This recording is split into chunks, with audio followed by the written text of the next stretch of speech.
ভালোবাসতে সবাই জানলেও ভালোবাসাকে পূর্ণতা দিতে সবাই পারে না। সত্যিকারের ভালোবাসাগুলো ভাগ্যের নির্মম পরিহাসের কাছে হেরে যায়। চাইলেও বাকি জীবন একসাথে কাটানো যায় না। তবে সব ভালোবাসাই কি শুধু পূর্ণতা খোঁজে? কিছু কিছু ভালোবাসা অপূর্ণতাতেও পরিপূর্ণতা খুঁজে পায়। আজ ঠিক এমনই একটি হৃদয় বিদারক ভালোবাসার গল্প শোনাবো, যে গল্পের শুরু থেকে শেষ পর্যন্ত আপনি এক পবিত্র ভালোবাসাকে চোখের সামনে আবিষ্কার করবেন। এই অসমাপ্ত ভালোবাসার শেষটা আপনার দু চোখ থেকে পানি ছড়াবে এবং মুভির শেষটাই আপনার হৃদয়ের কোণে এক গভীর ক্ষত সৃষ্টি করবে। বলছিলাম দেয়ালের দেশ মুভিটির কথা। তো চলুন আর কথা না বাড়িয়ে অসমাপ্ত এই প্রেমের কাহিনীর গল্পটা শুরু করা যাক। গল্পের শুরুতেই আমরা বৈশাখ নামের এক ছেলেকে দেখি। প্রতিদিনের মতো সে তার কর্মসংস্থানে যাচ্ছিল। তার পরিবারে আত্মীয় স্বজন বলতে কেউ নাই। ছোটবেলায় সে এতিমখানায় বড় হয়েছে। এরপর বৈশাখ হাসপাতালে এসে তার ডিউটি ড্রেস পরে নেয়। বৈশাখ এই হাসপাতালের লাশ ঘরে কাজ করে। হঠাৎ অজ্ঞাত এক পুলিশ এসে একটি লাশ মর্গে রেখে যায়। আগামীকাল এর পোস্টমর্টম করা হবে। এই লাশটা এক মেয়ের। তার স্বামী ঢাকার বাইরে আছে। তাকেও জানানো হয়েছে মেয়েটি একটা বাসার সামনে হঠাৎ মরে পড়েছিল, কিন্তু কিভাবে কি হলো সেটা জানা যায়নি। আগামীকাল পোস্টমর্টম করা হলে জানা যাবে। এরপর লাশটা মর্গের বক্সে রেখে বৈশাখ যখন সিগারেট খাচ্ছিল তখন তার মাথায় নাড়া দেয়, আরে এটা কার লাশ দেখলাম। লাশের হাতটা মনে হয় তার খুবই পরিচিত। তাই সে লাশটা দেখার জন্য বক্সটা আবার খোলে এবং খুব ভয়ে ভয়ে সাদা কাপড়টা সরিয়ে হাত দেখার পর বৈশাখ আরো ভয় পেয়ে যায়। এই হাতটা তার খুব আপন মানুষের হাত। তবে এবার সে নিশ্চিত হওয়ার জন্য ভয়ে ভয়ে মুখের উপর থেকে সাদা কাপড়টা সরায়। চেহারা দেখার পর সে পুরাই হতবাক হয়ে যায়। এই মানুষটা শুধু তার আপনজনই নয়, এই মানুষটাই তার একমাত্র ভালোবাসার মানুষ। মেয়েটার নাম হচ্ছে নহর। তাকে সে অনেক অনেক ভালোবাসত। তাই সে নহরের লাশের পাশে বসে তাদের পুরনো কথাগুলো মনে করতে থাকে। 7 বছর আগে বৈশাখ ও নহরের মধ্যে প্রেম ছিল। এই নহরও খুব দরিদ্র ঘরের মেয়ে। অন্যের বাসায় কাজ করে পরিবারকে সাপোর্ট করে। তার কাজ হচ্ছে এক বৃদ্ধার সেবা যত্ন করা। সারাদিন কাজকর্ম করে যখন নাহর বের হয়ে আসতো তখন বাসার সামনে বৈশাখ তার জন্য দাঁড়িয়ে থাকতো। এরপর নহর বৈশাখের সাথে গল্প করতে করতে বাড়ির দিকে যেত। বিষয়টা ওই বাসার ছেলের বউ কণা বারান্দায় থেকে খেয়াল করত। বৈশাখ তখন কোনো কাজকাম করতো না, সারা দিন ঘোরাঘুরি করত আর মোবাইলে জুয়া খেলতো। এই ব্যাপারগুলো নহর একদমই পছন্দ করত না। তবুও সে বৈশাখকে খুব বেশি কিছু বলতো না। বৈশাখ যে তাকে খুবই ভালোবাসে এটা নিয়েই নহর সবসময় হাসি খুশি থাকতো। নহর বৈশাখের সাথে খুব ছোট ছোট ইচ্ছে পূরণ করত। দুজনে দুজনকে নিয়ে বেশ খুশি ছিল। এরপর যখন নহর বৈশাখের কাঁধে মাথা রাখে তখন নহরের চুলের ঘ্রাণে বৈশাখ মাতাল হয়ে যায়। তাদের ভালোবাসার মধ্যে কোনো চাহিদাই ছিল না। দুজন দুজনকে মন থেকে ভালোবাসত। তাদের এমন সুন্দর ভালোবাসা দেখিয়ে গল্পটা চলে আসে বর্তমানে। বৈশাখ তাদের অতীতের কথা মনে করে নহরের ডেড বডি নিয়ে হাসপাতাল থেকে পালানোর প্ল্যান করে। তাই সে হাসপাতাল থেকে একটা হুইল চেয়ার চুরি করে। আর গল্পটা চলে যায় আবার অতীতে। সেখানে আমরা দেখতে পারি নহর আজকেও যখন কাজ শেষ করে আসে তখন বৈশাখ তার সাথে দেখা করে। বৈশাখ তখন বলে, কিছু কিছু মানুষের হাসি একদম ভেতর থেকে আসে। তাগো হাসি আমার খুবই ভালো লাগে। তোর হাসিও ঠিক তেমনই। তোর হাসি দেখলে আমার মন ভইরা যায়। ঠিক তেমনই তোর বিড়াল চোখ আমার অনেক ভালো লাগে। এরপর বৈশাখ নহরের সাথে সময় কাটানোর জন্য সদরঘাটে লঞ্চে আসে। এখানে নহর চা খাচ্ছিল আর বৈশাখ ধূমপান করছিল। কিন্তু বাহিরের ঠান্ডা পরিবেশে বৈশাখ সিগারেট ধরাতে পারছিল না। তখন নহর তাকে সিগারেট ধরাতে সাহায্য করে আর বলে, এইসব সাইপাস খাওয়া বাদ দিলে হয় না। তখন বৈশাখ বলে, নেশা হয়ে গেছে। নহর তখন বলে, তুমি তো রাত দিন আমার নেশায় বুঁদ হইয়া থাকো, তাতেও তোমার হয় না। বৈশাখ বলে, তোর নেশা তো মদ গাঁজা ছাড়াই আমারে মাতাল কইরা দেয়। এরপর নহর বলে, ধূমপানের গন্ধ আমার একদম সহ্য হয় না। তখন বৈশাখ তার দিকে তাকিয়ে কিছুক্ষণ তাকিয়ে থাকার পর হাতে থাকা সিগারেটটা ফেলে দেয়। এরপর গল্পটা বর্তমানে আসে। বৈশাখ নহরের ডেড বডিটা বক্স থেকে বের করে সুন্দরভাবে হুইল চেয়ারে বসায়। চেয়ারে এমনভাবে বসায় যাতে করে নহরকে জীবিত মানুষ বলে মনে হয়। এরপর বৈশাখ হুইল চেয়ার ঠেলে ঠেলে হাসপাতাল থেকে বের হতে থাকে আর গল্প আবার অতীতে ফিরে যায়। নহর যেই বাসায় কাজ করত সেই বাসায় কণা এবং তার স্বামীর মধ্যে দিন দিন সম্পর্কের অবনতি হচ্ছিল। স্বামী স্ত্রীর মধ্যে যেই বন্ধন থাকা দরকার তাদের মধ্যে যেন সেটাই হারিয়ে গেছে। তাদের সাংসারিক জীবন ভালো যাচ্ছে না। সেদিন নহর কাজ শেষ করে বাসা থেকে বের হয়ে আসে। এদিকে বৈশাখ নহরের জন্য অপেক্ষা করছে। নহর আসার পর বৈশাখ তাকে বলে, তুই এই কাম সাইরা দিবি, তুই মানুষের গতর মুইসা দিবি, হাগামতা পরিষ্কার করবি, এইটা আমার ভালো লাগে না, এই কাম তুই আর করবি না। নহর তখন বলে, আমি কোন রানী ভিক্টোরিয়া যে কাজকাম না কইরা রাজরানীর মতো বৈশা খামু? বৈশাখ বলে, তোরা না করছি মানে না করছি, আর করবি না এসব কাজ। নহর তখন বলে, আচ্ছা ঠিক আছে, কাল থেকে আমি কাজ সাইরা দিমু, তুমি জুয়া খেলা বাদ দিয়া কাজকাম করো, টাকা পয়সা কামাও, আমারে বিয়া কইরা ঘরে তোলো, আমি কাজকাম সাইরা দিমু। বৈশাখ বলে, তোরা তো আমি বিয়া করমুই, কাম তো আমি করমুই। নহর বলে, আগে তুমি কাম করো, তারপরে আমি আমার কাজ সারমু। এরপর গল্প চলে আসে আবারও বর্তমানে। ডাক্তার ও অন্যান্য স্টাফরা আরেকটা লাশ মর্গে রাখার জন্য আসলে সেখানে দেখতে পায় রুম বন্ধ, এমনকি কোথাও বৈশাখও নাই। হঠাৎ সে গেল কোথায়? তাকে ফোন করেও পাওয়া যাচ্ছে না।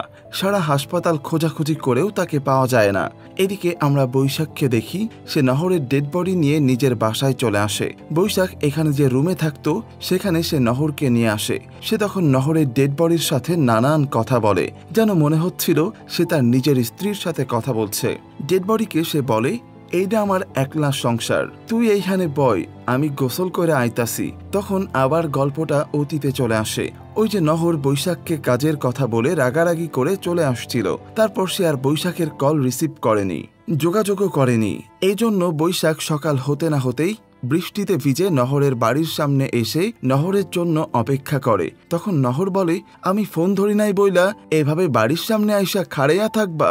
আমি যে বাড়িতে কাম করি সেখানেও যাইয়া খাড়াইয়া থাকো, আমার বাড়ির সামনে আইসাও খাড়াইয়া থাকো, কেউ যদি দেখা ফেলে তাহলে তো আমার সমস্যা হবে। তখন বৈশাখ বলে, তুই কেন বুঝোস না? তোর লগে কথা কইতে না পারলে রাতে আমার ঘুম হয় না। কথায় আছে না, যার লগে যার ভালোবাসাবাসি, তার বাড়ি দেখলে তার কাপড় দেখলেও ভালো লাগে। তোরে না পাইয়া সাদে তোর ভেজা কাপড় দেখতেছিলাম। এরপর নহর সেখান থেকে চলে যেতে থাকে। তবে বৈশাখের এমন পাগলামি ভালোবাসা নহরেরও খুবই ভালো লাগে। অন্যদিকে হাসপাতালে পুলিশ চলে এসেছে। সিসিটিভির ফুটেজ থেকে তারা জানতে পারে বৈশাখ নহরের ডেড বডি নিয়ে পালিয়েছে। পুলিশ জানতে চায় বৈশাখের এর আগে কোনো ক্রিমিনাল রেকর্ড আছে কিনা, কিন্তু ডাক্তার জানায় একদমই না। গত 6 বছর ধরে সে এখানে কাজ করছে, কিন্তু তার কোনো ব্যাড রেকর্ড নেই। হঠাৎ করে সে কেন একটা ডেড বডি নিয়ে পালিয়ে যাবে, এটা খুবই রহস্যজনক। এরপর পুলিশ তাদের বলে বৈশাখের বাসা কে চেনে। তখন একজন স্টাফ জানায়, আমি বৈশাখের বাসা চিনি।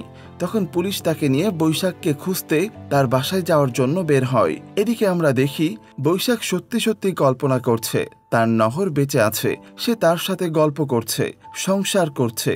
নহর তার সংসারকে গুছিয়ে রাখছে। আর বৈশাখ যেহেতু তার ভালোবাসার মানুষকে পেয়েছে, তাই সে স্মার্ট হওয়ার জন্য নিজেকে পরিপাটি করে নেয় এবং সে তার একটি ব্যাগ থেকে একটা নতুন লাল বেনারসি শাড়ি বের করে এবং শাড়িটা নহরকে দিয়ে বলে, শাড়িটা তোর জন্য কিনছিলাম, কিন্তু তার আগেই তো তুই। এই পর্যন্ত বলেই বৈশাখ থেমে যায়। এরপর সে বলে, তোরে লাল বেনারসি শাড়িতে দেখার সৌভাগ্য হয়তো আমার হয় নাই, তো আজ দেখি লাল শাড়িতে তোরে কেমন দেখা যায়। এরপর বৈশাখ তার অপূর্ণ ইচ্ছা পূরণ করে। নহরকে সে লাল শাড়ি পরিয়ে দেয়, তার চোখে একটা চশমাও লাগিয়ে দেয়। এরপর নহরের গায়ে আতর মেখে দেয়। এই ছোট্ট ছোট্ট সাজ আর লাল শাড়িতে নহরকে দেখতে ভীষণ ভালো লাগছিল। এরপর বৈশাখ নহরকে নিয়ে বাইরে বের হয়ে যায়। সে সময় একটি মহিলা বৈশাখকে চলে যেতে দেখে আর বৈশাখও যেতে থাকে, আর গল্প আবারও অতীতে ফিরে আসে। তখন আমরা দেখি নদীতে নৌকায় দুজন ঘুরে বেড়াচ্ছিল। তখন বৈশাখ নহরকে জানাই, চাষি ভাইয়ের কাছে কাজ চাইতে গেছিলাম, সে আমারে একটা কাজ দিছে ডেলিভারি ম্যানের। এটা শুনে নহর কিছুটা খুশি হয় আর বলে, এখন তাহলে জুয়া খেলা বাদ দিয়ে কাজকাম করো আর আমারে এই শীতেই ঘরে তোলো। তখন বৈশাখ মজা করে বলে, শীত লাগবে কেন, ঘর তো খালি আছে, আজকে চলো। তখন নহর বলে, আমি কি এভাবে বলছি নাকি? বিয়া কইরা ঘরে তুলতে বলছি। তখন বৈশাখ জিজ্ঞাসা করে, তুমি আমার কাছে কি চাও বলো তো? তখন নহর বলে, ঠিকঠাক তোমার একটা চাকরি, একটা ছোট্ট ঘর আর একটা সাজানো সংসার, 2 বেলা খাইয়া পইরা দুজনের সুখের জীবন। বৈশাখ তখন বলে, এত কিছু চাইলি, আমারই তো একবার চাইলি না। এমন কথা শুনে নহর হাসে আর বলে, তোমারে ছাড়া তো কোনো কিছুই হইব না, তাই তোমারে আলাদা কইরা চাওয়া লাগবো কেন? এরপর বৈশাখ বলে, আচ্ছা যাই হোক, আগামীকালের ম্যাচে যদি বাজিতে জিতা যায় তাহলে তোরে নিয়া হোটেলে খাইতে যামু, এরপর সিনেমা দেখতে যামু। এসব গল্প করতে করতেই তারা এগিয়ে যেতে থাকে আর গল্পটা আবারও বর্তমানে চলে আসে। পুলিশ খুঁজতে খুঁজতে বৈশাখের বাসায় চলে এসেছে, কিন্তু তারা এখানে বৈশাখকে খুঁজে পায় না। আশেপাশের কেউই বৈশাখের কোনো খোঁজ বলতে পারে না। তখন সেই প্রতিবেশী মহিলা জানায়, আপনারা আসার আগে বৈশাখ এক মায়েরে হুইল চেয়ারে বসাইয়া মেইন রাস্তার দিকে গেছে। এরপর পুলিশ দ্রুত মেইন রাস্তার দিকে যেতে থাকে, কিন্তু পুলিশ আসার আগেই নহরকে নিয়ে একটা ট্যাক্সি ভাড়া করে বের হয়ে পড়ে। তবে পুলিশ অফিসার সিসিটিভির ক্যামেরা দেখে তাড়াতাড়ি সেই গাড়ির নাম্বার এবং গাড়ির চালকের নাম্বার বের করতে বলে। এরপর সে গাড়ির ভেতরে একা একাই নহরের সাথে সুখ দুঃখের নানান গল্প বলতে থাকে, তার ভালোবাসার কথা বলতে থাকে। রাস্তায় তাদের গাড়ি জ্যামে পড়লে একটা পিচ্চি মেয়ে বেলি ফুলের মালা বিক্রি করতে আসে। তখন বৈশাখ নহরের জন্য একটি বেলি ফুলের মালা কেনে। আর ঘটনা আবারও অতীতে যায়। ওই যে বৈশাখ নহরকে বলেছিল যদি সে বাজিতে জিততে পারে তাহলে সে নহরকে নিয়ে হোটেলে খাইতে যাবে আর সিনেমা দেখতে যাবে। সেই বাজিতে বৈশাখ জিতে গেছে আর এই খবরটা দিতেই বৈশাখ এখানে এসেছে আর আসার সময় নহরের জন্য একটা বেলি ফুলের মালা নিয়ে আসছে। এরপর বৈশাখ নহরকে মালাটা পরিয়ে দেয়। তখন বৈশাখ বলে, এই বেলি ফুলের মালার সাথে যদি একটা লাল বেনারসি শাড়ি থাকতো তাহলে তোরে দেখতে অনেক সুন্দর লাগতো। তখন বৈশাখ বলে, লাল হচ্ছে ভালোবাসার রং, একদিন তোরে আমি লাল বেনারসি শাড়ি কিনা দিমু। আর আজকে আমরা নহরকে সেই লাল বেনারসি শাড়িতেই দেখতে পারি। কিন্তু বৈশাখ সেসব স্মৃতি মনে করে অবাক নয়নে তার ভালোবাসার মানুষকে দেখতে থাকে। এরপর আমরা অতীতে দেখি বৈশাখ আর নহর সেই বাজির টাকা দিয়ে এলাকায় একটা হোটেলে খাওয়া দাওয়া করে আর দুজনেই স্বপ্ন দেখে তাদের যখন অনেক টাকা পয়সা হবে তখন তারা অনেক দামি হোটেলে খাওয়া দাওয়া করবে, তাদের সব শখ পূরণ করবে। তবে আজ বৈশাখ নহরের ডেড বডি নিয়ে তাই করে।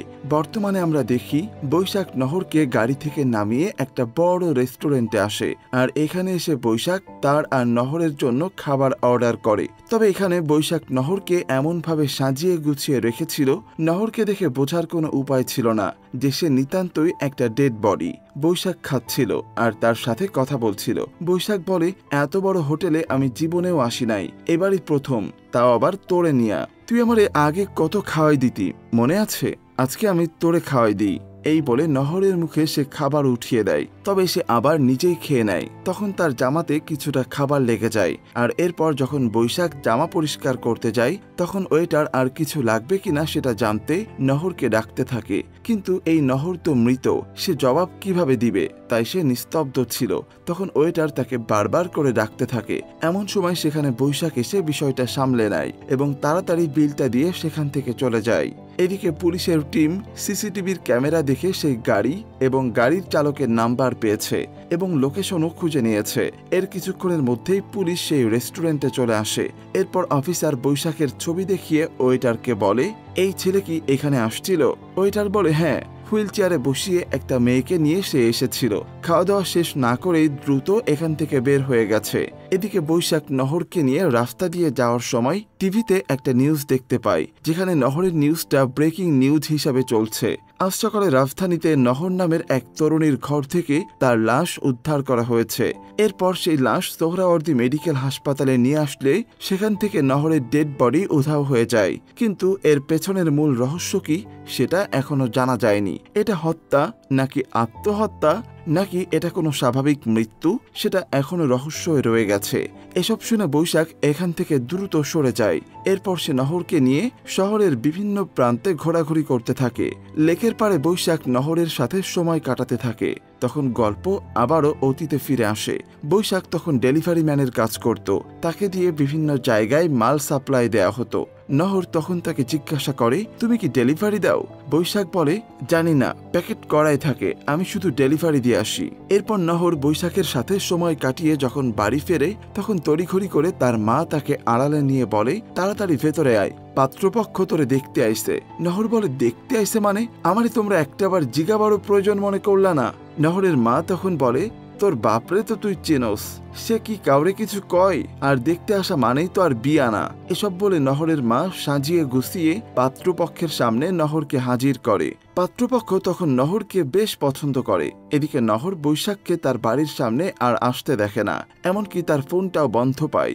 আর সেই রাতে খাবার খেতে বসে নহরের বাবা বলে, তারা সামনের মাসে নহরকে তুলে নিতে চায়, খরচাপাতি সব তারাই দিব, আমাদের কিচ্ছু করা লাগবে না। এত ভালো সম্বন্ধ সে হাতছাড়া করতে চায় না। এসব কথা শুনে নহর খাবার রেখে উঠে চলে যায়, কারণ তার এই বিয়েতে একদমই মত নেই। রুমে এসে নহর কাঁদতে কাঁদতে বৈশাখকে ফোন দিতে থাকে, কিন্তু বৈশাখের ফোন তো বন্ধ। আর তাই সেদিন রাতে নহর সারা রাত কান্না করতে করতে রাত পার করে দেয়। এরপর নহর বৈশাখের এক বন্ধুর কাছে বৈশাখের খোঁজ করতে আসে। তখন সেই বন্ধু জানায়, বৈশাখ তো এখন জেলে। তখন নহর অনেক বেশি চমকে যায় আর জিজ্ঞাসা করে, কি হয়েছে ওর, ও জেলে কেন? তখন সেই বন্ধু জানায়, ইয়াবার চালান দিতে গিয়া পুলিশের কাছে ধরা খাইছে। নহর তখন সাথে সাথেই থানায় ছুটে আসে আর বৈশাখের সাথে দেখা করে। তখন বৈশাখ বলে, আমি শুধু ডেলিভারির কাজ করতাম, কিন্তু প্যাকেটে কি থাকতো আমি জানতাম না। নহর এসব শুনে মন খারাপ করে। তখন বৈশাখ বলে, চাষি ভাইরে বলছি এখান থেকে আমারে ছাড়াইয়া নিতে, সে আমারে খুব তাড়াতাড়ি ছাড়াইয়া নিব। তবুও নহর বৈশাখের উপর রাগ দেখিয়ে সেখান থেকে চলে যায়। এদিকে সিন বর্তমানে আসলে আমরা দেখি পুলিশ খুঁজতে খুঁজতে সেই ড্রাইভারের কাছে এসে বৈশাখের খোঁজ করতে থাকে, কিন্তু সেই ড্রাইভার জানায়, আমার গাড়ি থেকে তো তারা চলে গেছে, ব্রিজের ধারে নামিয়ে দিয়ে আসছি। এদিকে আমরা বৈশাখকে দেখি, সে নহরকে বলে, মনে পড়ে এই জায়গার কথা? শেষবার এইখান থেকে তুই চইলা গেছিলি, তারপর একটা বারও এইখানে আহি নাই। কেন আহি নাই জানোস? তোরে ছাড়া বুকের ভেতর ফাঁকা ফাঁকা লাগে। এই 7 বছরে মেলাবার ব্রিজের কাছে খাড়াইছি, রোজ চাইতাম ছাপ দিয়া মরি, কিন্তু পরে মনে হইতো যে কয়টা দিন তুই আমারে ভালোবাসতোস, এই ভালোবাসা লইয়া গোটা একটা জীবন অনায়াসে কাটাই দেয়া যায়। এসব বলে কাঁদতে কাঁদতে বৈশাখ নহরের মাথায় হাত বুলিয়ে দেয়। এরপর বৈশাখ নহরকে নিয়ে সিনেমা হলে আসে সিনেমা দেখার জন্য। তবে হলের পরিদর্শক নহরকে দেখে সন্দেহ করে। এরপর আমরা কণার দাম্পত্য জীবনের ব্যর্থতা দেখতে পারি। কণার জীবনে টাকা পয়সা অর্থকড়ি সব আছে, শুধু নেই ভালোবাসা। কণার হাজবেন্ডের নাম ছিল দিনার। এরপর একদিন কণা দিনারকে বলে, আমার মনে হয় আমরা শুধুমাত্র একটা সুখের সংসারের অভিনয় করে যাচ্ছি। তখন দিনার বলে, তোমার এমন কেন মনে হয়? কণা তখন বলে, আমরা কিছু একটার অভাব বোধ করছি, আর সেটা হচ্ছে ভালোবাসা। যে ভালোবাসা ছাড়া সংসার টেকে না। দুজন দুজনার কাছাকাছি কিংবা একসাথে থেকেও কেমন যেন চরম একাকিত্বের মধ্যে ছিল তারা। দিনার সবসময় কাজ নিয়ে ব্যস্ত থাকে, কখনোই সে কণাকে সময় দেয় না। কণা তখন আফসোস করে আর বলে, ইউনিভার্সিটিতে থাকা অবস্থায় যখন আমরা প্রেম করেছি তখনকার সেই তোমাকে আমি এখনো খুঁজি। তখন আমাদের টাকা ছিল না, কিন্তু ভালোবাসা ছিল। আর এখন টাকা আছে, নেই ভালোবাসা। আর এই ভালোবাসা ছাড়া জীবন অর্থহীন। এদিকে আমরা পুলিশকে দেখতে পাই সারাদিন ধরে বৈশাখকে খুঁজে বেড়াচ্ছে। কোথাও তারা বৈশাখকে খুঁজে না পেয়ে রাতে আবারও বৈশাখের বাড়িতে আসে এবং তারা রুমের ভেতরে তল্লাশি করতে থাকে। তল্লাশি করতে করতে রুমের ভেতরে একটা ছবি খুঁজে পায়, যে ছবিতে বৈশাখ ও নহরের প্রেমের স্পষ্ট প্রতিচ্ছবি ফুটে ওঠে। পুলিশের তখন বুঝতে বাকি থাকে না যে বৈশাখ আর নহরের মধ্যে প্রেমের সম্পর্ক রয়েছে। তখন গল্পটা আবারও অতীতে ফিরে যায়। নহরের বাবা তার বিয়ে ঠিক করে ফেলেছে, কিন্তু বিয়েতে নহরের কোনো মত নেই। তাই নহর তার মাকে বলে, আমার ইচ্ছার কি কোনো দাম নেই? তখন তার মা বলে, নাই, তোর বাপ তাদের কথা দিয়ে ফেলেছে। তখন নহর জানায়, আমি একজনকে ভালোবাসি, আমরা একলগে সংসার করতে চাই। তখন নহরের মা জানতে চায় সে কি করে। তখন নহর মাথা নিচু করে বলে, সে এখন জেলে আছে। তবে নহর এটাও জানায় বৈশাখ তার অজান্তে মাল ডেলিভারির কাজ করতে গিয়া ফাইসা গেছে, খুব দ্রুতই সে ছাড়া পাইব। এসব শুনে নহরের মা বলে, তোর বাপকে এই কথা কেমনে কমু? তখন নহর তার মাকে অনুরোধ করে আর বলে, তুমি একটু বাবাকে বোঝাও না। এরপর সে নহরের বাবার কাছে গিয়ে বলে, তুমি এই বিয়েটা ভাঙা দাও। নহরের এই বিয়েতে মত নাই, কিন্তু সে বলে, সম্ভব না, আমি কথা দিয়ে ফেলাইছি। নহরের মা বলে, নহর আমার মাইয়া, ওর বিয়ের সিদ্ধান্ত আমি নিমু, এই কথা বলাতে নহরের বাবা তাকে অনেক মারধর করে। এরপর গল্প আবারও বর্তমানে চলে আসে। সারাদিন ঘোরাঘুরি করে বৈশাখ নহরকে নিয়ে বাসায় ফিরে আসে। এরপর ফ্রেশ হয়ে বৈশাখ দুজনের জন্য খাবার বাড়ে। খাবার খাওয়া শেষ করে বৈশাখ নহরের সাথে টিভি দেখে আর দুঃখ করে বলে, আমি একটা জিনিস খেয়াল করে দেখেছি, আমার প্রত্যেক চাওয়ার মধ্যে ভাতের কাটার মতো যেন কিছু একটা লুকায় থাকে। তাই কোনো চাওয়াই যেন পূর্ণ হয় না। যারে একান্তই কাছে পাইতে চাই তারেই ফালাইয়া রাইখা চলে আসতে হয়। এরপর সে নিজেকে সান্ত্বনা দিয়ে বলে, তোরে না পাইয়া ভালোই হইছে, তোরে পাইয়া গেলে তো তোরে না পাওয়ার আক্ষেপ থাকতো না, তোরে পাইয়া গেলে তোরে না পাওয়ার কষ্ট পাওয়া যাইতো না, তখন ছোটখাটো কষ্ট জ্বালাইয়া মারত। অন্যদিকে আমরা অতীতের গল্প দেখতে পাই, বৈশাখের জামিন হয়ে গেছে, তাই সে জেল থেকে ছাড়া পায়। অন্যদিকে নহরের মা রাতে হঠাৎ বাইরে বের হলে বাড়ির ছাদে নহরকে দেখতে পায়। সে যেন আত্মহত্যা করার চেষ্টা করছিল। এটা দেখে তার মা চিৎকার দিয়ে ওঠে। পরের দৃশ্যে আমরা দেখতে পাই তার মা তাকে বোঝাচ্ছিল। সে তখন নিজের জীবনের অনেক কষ্টের কথা শেয়ার করে। নহরের মা বলে, পরপর 3টা বাচ্চা নষ্ট হওয়ার পর তুই আমার গর্ভে এলি। তোর যখন জন্ম হয় তখন ব্যথায় আমার যেন নাড়ি ভুঁড়ি ছিঁড়ে যাওয়ার দশা হয়েছিল। এরপর তোর বাপ আরেকজনের বিয়া করে আমার ছাইরা দিল। এরপর আমি তোরে কোলে কইরা নিয়া এই লোকটারে বিয়া করলাম, যাতে তুই ভালো থাকোস, যাতে তোর মুখে দুবেলা দুমুঠো খাবার দিতে পারি। নহর তখন বলে, তুমি এত মায়ের গোতা খাওয়ার পরও এই লোকটার কাছে কেন থাকো? চলো আমরা দুজন অন্য কোথাও চলে যাই, আলাদা করে থাকি, আমি যা বেতন পাই তা দিয়া থাকতে পারমু। কিন্তু তার মা বলে, সেটা হয় না রে মা, হাজার হলেও সে আমার স্বামী, আমার খারাপ সময়ে সে আমার সঙ্গী ছিল। এরপর নহর তার মাকে বলে, আমি সত্যি ওরে অনেক ভালোবাসি, ও আমারে ছাড়া থাকতে পারবো না, ওর জীবনে আমি ছাড়া এই পৃথিবীতে আর কেউ নাই, এতিমখানায় মানুষ, এই পৃথিবীতে ও বড্ড একা। বর্তমানে আমরা দেখি বৈশাখ নহরের বিছানায় শুইয়ে দেয়, আর সেও পাশাপাশি শুয়ে নহরকে জিজ্ঞেস করে, এখনো আমারে ভালোবাসোস সেই আগের মতো? এরপর বৈশাখ নহরের ডেড বডির সাথে শুয়ে শুয়ে সারা রাত অনেক গল্প করে আর বলে, কইছিলি একদিনের জন্য হলেও সংসার করবি, আমি তোর কথা রাখছি। এরপর সে আবারও নহরের পাশে শুয়ে তার দিকে তাকিয়ে বলে, কালকে তোরে নিয়ে যাবে, এইবার তোরে জেনে নিয়ে যাইব, আমি সেখানেই যামু, এর আগের বার তোরে ফিরাইতে পারি নাই, এইবার তোরে হারাইতে চায় না। এরপর বৈশাখ বলে, দেখ ঘুমে আমার চোখ বন্ধ হয়ে আইতাছে, তারপরও আমি ঘুমাইতাছি না। মাইনছের যখন খুব কষ্ট হয় তখন মাইনছে ঘুমাইতে পারে না, আবার যখন খুব আনন্দ হয় তখনও মাইনছে ঘুমাইতে পারে না, আমার যে এখন কোনটা হইতাছে আমি বুঝতাছি না। এরপর আমরা অতীতের গল্পে দেখতে পাই নহর সেই বাসায় আবার কাজ করতে যায়, কিন্তু সবসময় সে মন মরা হয়ে থাকতো। তাই কণা তাকে বলে, বেশ কিছুদিন ধরে খেয়াল করছি তোমার মন খারাপ, বৈশাখ আর বাসার সামনে আসে না, কি হয়েছে বলো তো? নহর বলে, বাবা আমার বিয়া ঠিক করছে। কণা বলে, তাইলে এখন কি করবা? নহর বলে, তারে যেমন ভালোবাসি ঠিক তেমনি আমি আমার মায়েরও ভালোবাসি, আমি তার সাথে চইলা গেলে বাপে মায়ের উপর অনেক অত্যাচার করব। আচ্ছা আপা, আপনার একটা প্রশ্ন করি? তখন কণা বলে, করো। তখন নহর বলে, আপা আপনি কি স্যাররে অনেক ভালোবাসেন? কণা বলে, আমার মনে হয় আমাদের মধ্যে আর কোনো ভালোবাসা নেই। নহর বলে, তারপরও এক লগে থাকতেছেন? তখন কণা বলে, আসলে বিয়েটা তো দুজন মানুষের মধ্যে হয় না, দুটো পরিবার, দুটো বংশ, দুটো সমাজের মধ্যে হয়, আর সংসার করাটা হচ্ছে একটা অভ্যাস, তাই অনেক সময় ভালো না বেসেও সংসার করা যায়। পরের দিন নহর আর বৈশাখ লঞ্চ ঘাটে দেখা করে। নহর অন্য পোলারে বিয়া করতে রাজি হইছে, তাই বৈশাখ বলে, এটা তুই কেমনে পারলি? আমি কাজকাম করি না, মাল নিয়ে ধরা খাইছি এই জন্য? নহর বলে, এতদিনও তো কিছু করো নাই, আমি কি তোমারে সাইরা গেছি? আমি যা কামাই করি তা দিয়েই দুজনে চলতে পারতাম। বৈশাখ বলে, তাহলে তুই আমারে সাইরা দিতেছস কেন? নহর বলে, তুমি তো জানোই আমি সৎ বাপের ঘরে মানুষ, বাপের কথার বিরুদ্ধে গেলে বাপের ধৈরা ধৈরা মারে, জন্মের পর থেকে মায়েরে শুধু বাপের গোতা খাইতেই দেখছি, বাপে ভালো সম্বন্ধ পাইছে তাই সম্মতি জানাই দিছি। বৈশাখ তখন তার হাতে পায়ে ধরে কান্নাকাটি করে আর বলে, আমারে সাইরা যাইস না। কিন্তু নহর কিছুই বলে না, হাজারো কষ্ট বুকে চাপা রেখে কাঁদতে কাঁদতে নহর চলে যায়। বৈশাখ তারে আটকাতে পারে না। এর কিছুদিন পর হঠাৎ করে একদিন নহরের বিয়া হয়ে যায়, আর বৈশাখ পাগলের মতো এদিক ওদিক ঘুরে বেড়ায়। নহরকে না পায়া সে অনেক কান্নাকাটি করে, ভালোবাসার মানুষটারে সে আর কাছে পাইল না, এই যন্ত্রণা সে সহ্য করতে পারছিল না। এরপর গল্প বর্তমানে চলে আসে। অন্যদিকে কণা তাদের এই ভালোবাসাহীন সম্পর্কে আর থাকতে চায় না, কণা তখন দিনারকে বলে, অনেকদিন তো পরিবার সমাজের জন্য সংসার করলাম, এখন নিজের জন্য বাঁচা উচিত। দুজনের মধ্যে বন্ধুত্বটাই না থাকলে সংসার করা যায় না। আমাদের প্রেম তো সেই কবেই মরে গেছে, বন্ধুত্বটাও অবশিষ্ট নেই, তাই এভাবে আর সংসার করা যায় না। তাই কণা তাকে ছেড়ে যাওয়ার সিদ্ধান্ত নিয়েছে। এজন্য কণা সকালবেলা ফজরের আজান হওয়ার পরপরই ওই বাসা ছেড়ে চলে যায়। এই গল্পে আমরা দেখি একজন ভালোবেসে বিয়ে করার পরেও সুখে শান্তিতে সংসার করতে পারে না, আর আরেকজন নিজের ভালোবাসার মানুষটাকে না পাওয়ার যন্ত্রণায় ডেড বডির সাথে সংসার করে।